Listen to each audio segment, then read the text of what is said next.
avec le scénario. On va réagir par rapport à ce qu'on a vécu réellement. Mais là, la personne qui a une psychose, elle ne réagit pas comme ça.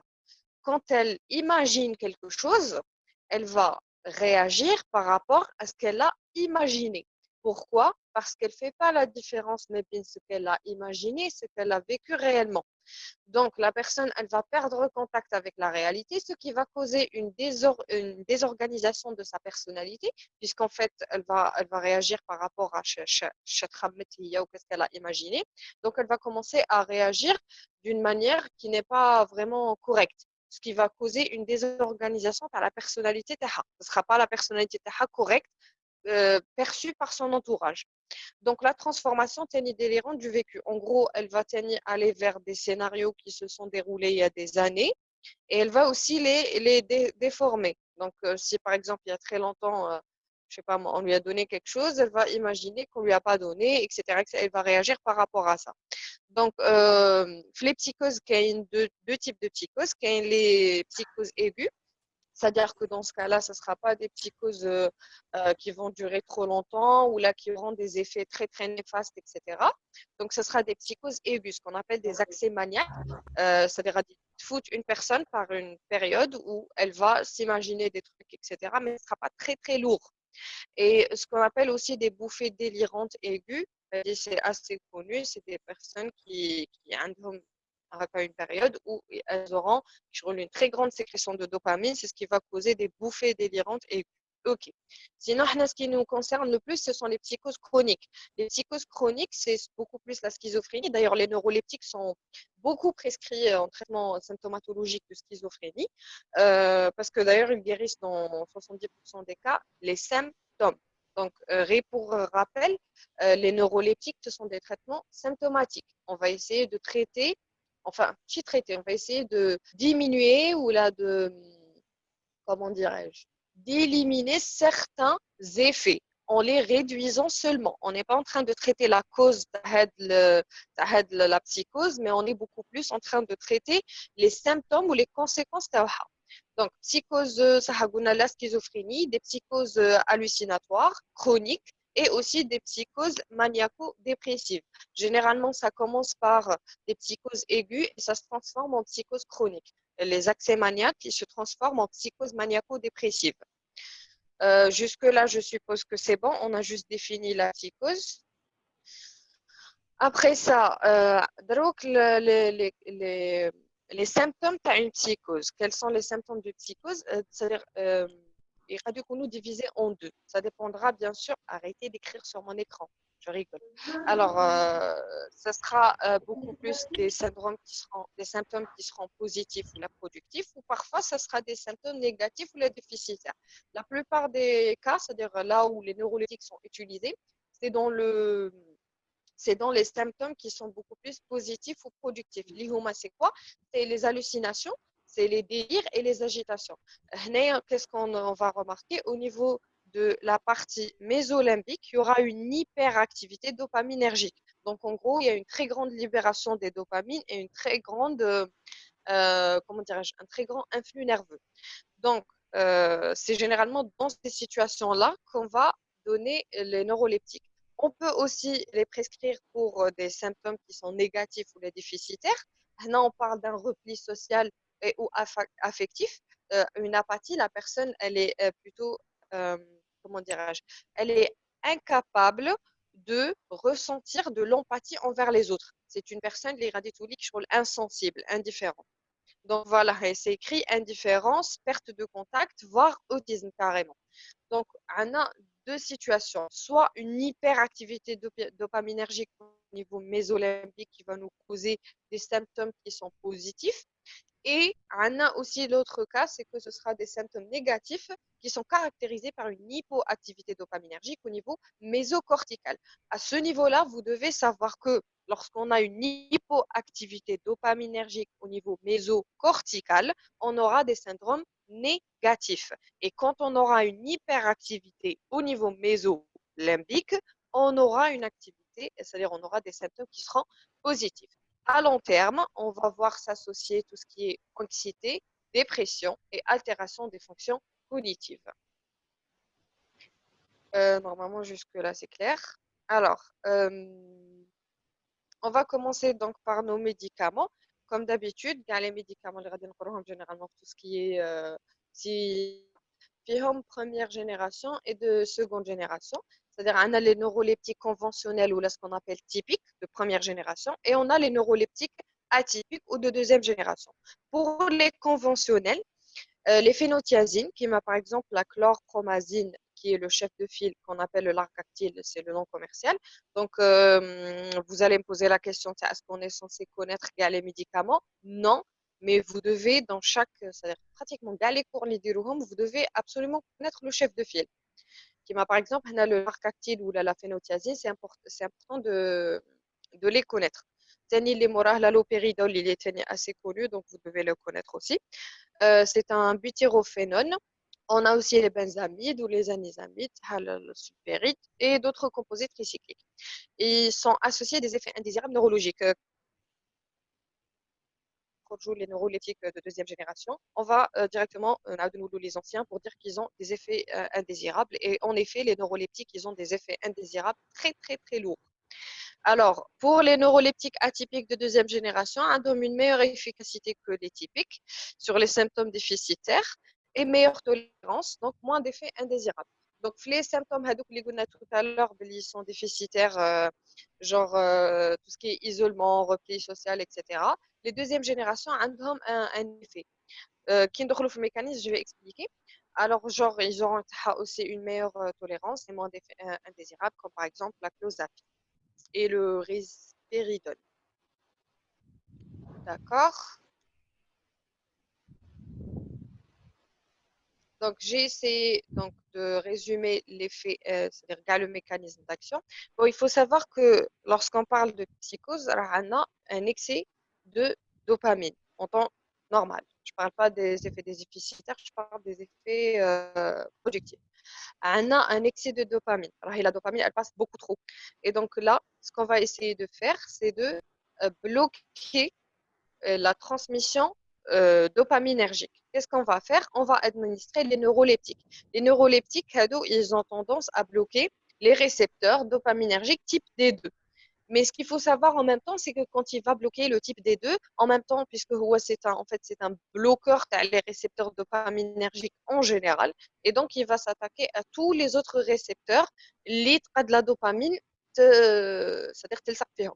Donc en gros, ils vont bloquer tout ce qui est D2, ils vont bloquer le D1, le D4 et le D5, et ils vont même bloquer les récepteurs, c'est-à-dire histaminiques. Donc c'est là où on aura affaire à des effets indésirables. Donc, je répète le mécanisme PNAS, les neuroleptiques, ils vont venir à ce niveau-là, si vous arrivez à voir la souris, ils vont venir à ce niveau-là, c'est-à-dire c'est-à-dire le neurone post et ils vont se fixer au niveau de ce récepteur-là pour les bloquer. Ils sont beaucoup plus spécifiques au récepteur D2 synaptique et il faut conduire spécifique, c'est-à-dire que ce sont réellement des antagonistes compétitifs. Autrement dit, s'il y a de la dopamine et un neuroleptique, c'est le neuroleptique qui va se fixer et non pas la dopamine. Donc, ils ont un effet qui est assez, on va dire, concret. C'est-à-dire l'effet, il est là. Ce sont des antagonistes compétitifs, rappelez-vous de cela. Donc, tous les neuroleptiques à la base, comme on avait dit, ils vont bloquer les récepteurs des deux postsynaptiques. Ce sont des antagonistes compétitifs. Donc, en gros, ils vont inhiber l'effet de la dopamine. Donc, on va voir ici, ils ne vont pas agir sur la libération ni sur la recapture, ils vont beaucoup plus agir sur l'effet. Donc, ils auront bien sûr un effet antiproductif. Qui m'a la dopamine elle va passer, on aura les effets productifs comme tout ce qui est hallucination, agitation, etc. Mais dans ce cas-là, on va bloquer l'effet TAHA, donc on aura un effet antiproductif. Par contre, à faible dose, la misulpéride, qu'est-ce qu'elle va faire? Elle va bloquer les D2 chez la présynaptique. Donc, en gros, elle sera ici. Généralement, tu as la recapture, il joue non, quelque part par là. Donc, est-ce que vous voyez la souris? Voilà. Et à ce niveau-là. Donc, à la base, elle va bloquer la recapture de la dopamine et donc elle aura un rétrocontrôle négatif. Donc, on aura un blocage saigné au niveau de la libération. Donc, ils auront un effet antidéficitaire. En gros, on peut utiliser hadilamine sulpéride lorsqu'on a des effets déficitaires, puisqu'on avait dit qu'on a des effets déficitaires, c'est-à-dire on a une hypoactivité dopaminergique. Donc, dans ce cas-là, il serait plus adéquat d'utiliser la sulfuride à faible dose, puisque elle va augmenter la libération de la dopamine et on va lutter contre les effets déficitaires. OK. Alors là, on va aller étape par étape. Le mécanisme d'action fait chaque zone.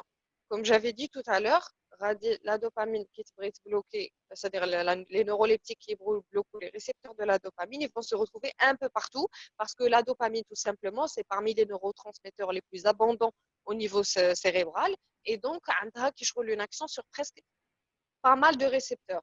Et donc là, on va voir action par action. Donc, niveau mésolimbique, elle va contrôler les symptômes positifs, tout ce qui est motivation, régulation, émotion. Et donc, elle va bloquer les récepteurs D2 et on aura ce qu'on cherchait à la base, qui est un effet antiproductif. En même temps, on ne peut pas l'empêcher d'avoir une action au niveau mésocortical. Cette voie est responsable de la production des symptômes négatifs. Donc, là, c'est un antagonisme des récepteurs 5-HTA, antihistaminique. Donc, par les neuroleptiques atypiques. Donc, on aura un effet antidéficitaire. Rappelez-vous que pour bloquer l'effet productif, ils vont réagir au niveau des récepteurs D2. Et pour bloquer l'effet déficitaire, ils vont agir au niveau des récepteurs 5-HTA. Mais n'oublions pas qu'ils vont agir sur tous les récepteurs dopaminergiques quand même. Au niveau donc négrostrié, la voix, elle va contrôler la motricité involontaire.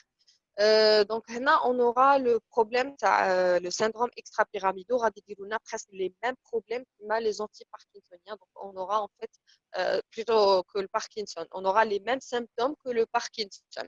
C'est juste que c'est nous qui l'ont induit par les neuroleptiques. Donc, ils auront donc un effet néer et ça, ce n'est plus un effet pharmacologique, c'est un effet indésirable parce que on les a administrés à la base, c'est soit pour avoir des effets antiproductifs, soit pour avoir des effets antidéficitaires, mais puisque ils agissent un peu partout, ils vont nous causer des syndromes extra-pyramidaux. Donc, au niveau hypothalamo-hypophysaire, rappelez-vous qu'ils vont causer ce qu'on appelle c'est-à-dire une augmentation de la prolactine. Pourquoi? Parce qu'il y a une liaison avec la dopamine ou la prolactine. Donc, il y aura une augmentation de la prolactine, des galactorées et des gynécomasties. Et au niveau donc, du centre de vomissement, ils peuvent avoir un effet anti-émétique. D'accord. D'autres effets pharmacologiques, ce ne sont pas toujours des effets présents c'est-à-dire ce pas des effets liés les neuroleptiques, c'est beaucoup plus les neuroleptiques de première génération, là ce qu'on appelle les neuroleptiques typiques, les radidiluna, d'autres effets pharmacologiques, comme par exemple le blocage des récepteurs H1 à l'histamine, effet antihistaminique, ils vont causer une sédation et une prise de poids. Ils vont causer également un blocage des récepteurs alpha-1 adrénergiques périphériques, ce qui va nous causer une hypotension artérielle orthostatique. Le point, il est assez essentiel. Après, pour le blocage des récepteurs cholinergiques muscariniques M1, donc ils vont nous causer ce qu'on appelle des effets anticholinergiques. Donc, radidiluna, tout ce qui est bouche sèche, constipation, midriase, tachycardie, et des effets centraux du genre trouble de la mémoire et confusion. J'ai mis le en rouge parce que c'est très important de se rappeler de ça.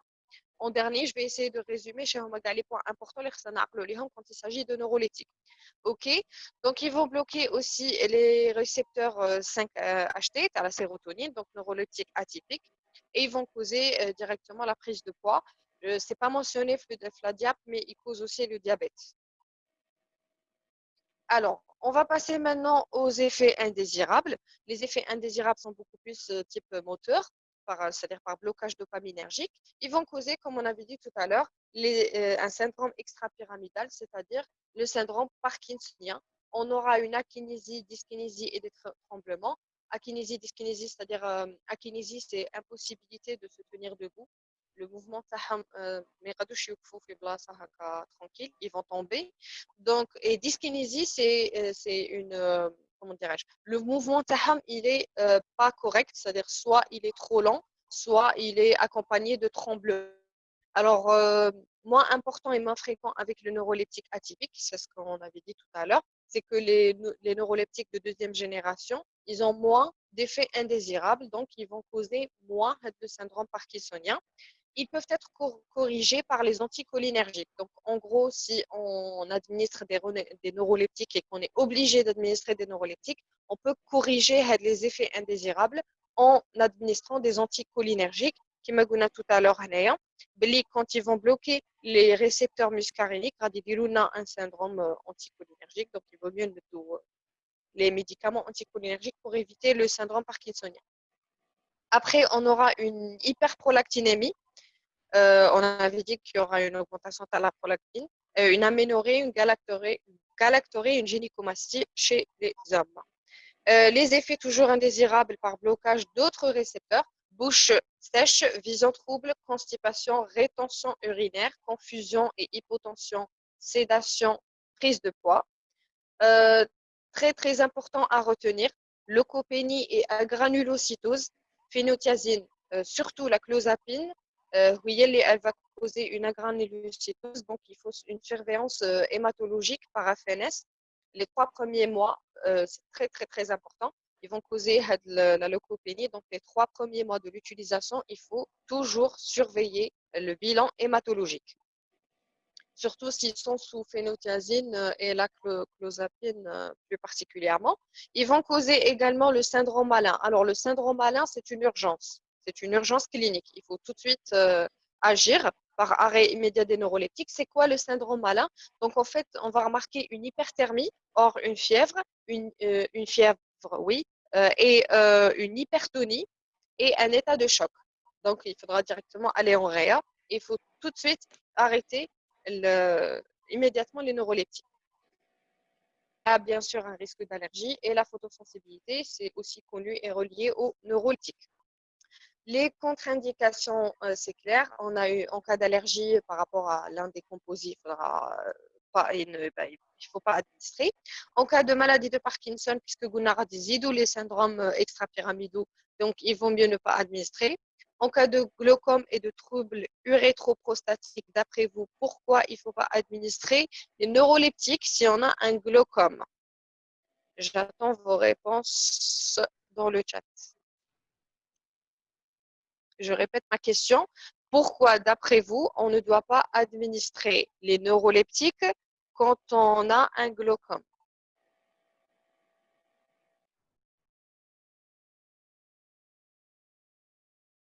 J'ai une personne qui a une réponse. Okay. Il provoque une midriase exactement à cause des effets anticholinergiques. C'est exactement ça qui provoque une midriase. On aggrave le glaucome.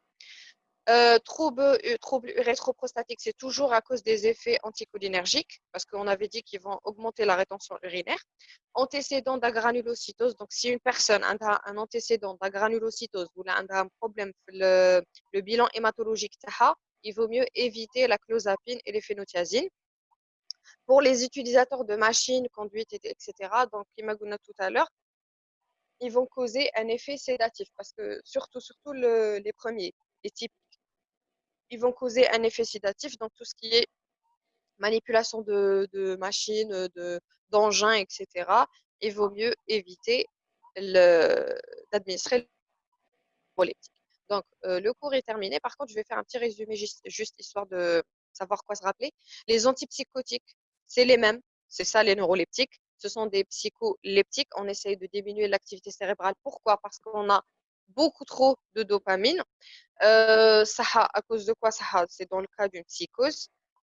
La psychose Moxuma Benzouj, on aura soit des effets positifs hors productifs, soit des effets négatifs. Les effets positifs, c'est quoi? C'est une hyperactivité dopaminergique ou au niveau mésolimbique.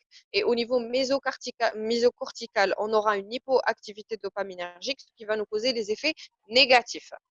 كاين زوج كاين typique ou atypique. في التيبيك خاصنا نعقلوا على l'argactyle et la loperidol parce que tout simplement l'argactyle هو le chef de file. Et les atypiques, il faut savoir tenir une notion qui n'est pas citée ici. Alors, les neuroleptiques de deuxième génération, ce qui est bien, c'est qu'ils vont, au niveau de la zone mésolimbique, ils vont causer une diminution de l'activité dopaminergique parce que tout simplement, راهي طالعة. Et au niveau mésocortical, ils vont causer une augmentation de l'activité dopaminergique. Pourquoi? Parce que راهي هاودة. Donc, en gros, ce qui est bien avec les neuroleptiques atypiques, c'est que ils sont assez ciblés. Donc, ils vont essayer de réguler les deux parties. Par contre, les typiques, non. Les typiques, ils vont tout simplement diminuer l'activité en général. Ils vont venir diminuer l'activité dopaminergique, car en général, à n'importe quel niveau. Ce qui est à noter, c'est que les atypiques, c'est-à-dire le deuxième génération, ont moins d'effets indésirables. L'action TAHAM principalement, c'est quoi? C'est de bloquer les récepteurs D2 post-synaptiques et ce sont des antagonistes compétitifs. Donc, ils vont lutter contre les effets productifs. Après, pour la mésylpyride, c'est une exception. Après, bon, on a un effet mésolimbique, mésocortical, rappelez-vous des antagonistes de récepteurs 5-HTA. Ensuite, il faut se rappeler beaucoup plus de l'effet indésirable, les effets parkinsoniens.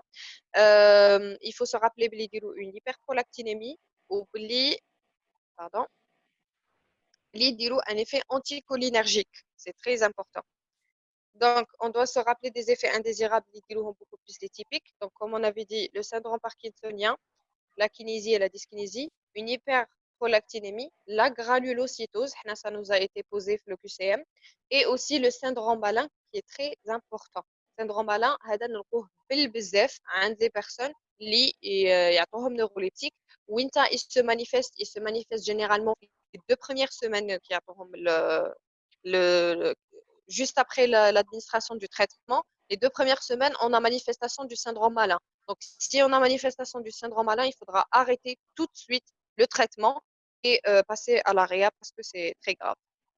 Et donc, la photosensibilité, c'est quelque chose qui est relié au neuroleptique. Les contre-indications, rappelez-vous du glaucome, de la granulocytose et de l'effet sédatif et surtout de l'effet de la maladie de Parkinson. Donc, normalement, le cours, voilà, il est fini. Je sais